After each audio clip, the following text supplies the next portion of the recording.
Decked in the flag of the majority religion, the streets of this suburb were filled with Buddhist revivalism on a baking hot afternoon. From near and far, monks and lay people came to hear speeches, nationalistic and racially tinged, that became increasingly hardline as the day progressed.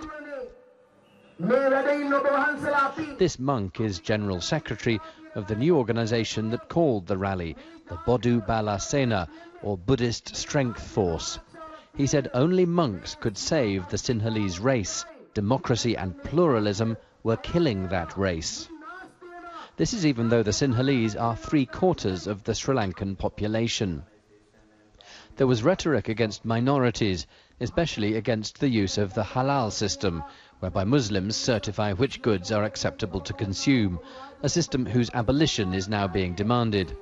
And rhetoric against what the organization calls Muslim and Christian extremists, including jihadists, who it says pose a threat. We have recently exposed that some of the countries funding Christian fundamentalists as well as Muslim fundamentalists to do their activities without any control. A key moment in the hardline Buddhist campaign was the storming of a mosque in central Sri Lanka last April. There have been other attacks and demos since then, including a blockade of this Muslim-owned clothing store last month. But Christians too are under fire. Protestant and Catholic clerics and churches have been attacked, and most recently a statue of the Virgin Mary was torn down in a provincial town. The trend is making some members of minorities feel very uncomfortable. They deny fostering extremism and say the trend of militant Buddhism spells trouble in a country bedeviled by ethnic issues. They accuse the Sinhalese-dominated government of doing little to stop it.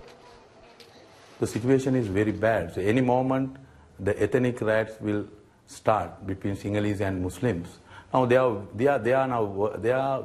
been now working freely. Nobody is talking about this organization, and government is not trying to stop their activities. Just after Sunday's Buddhist rally, a hostile mob threatened our BBC team with severe violence.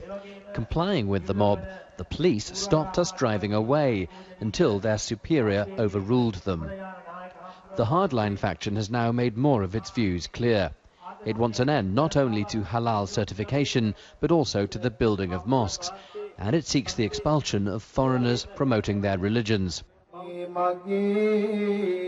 4 years after the army defeated the Tamil Tiger militants, some commentators ask if nationalistic elements here are now looking for new enemies.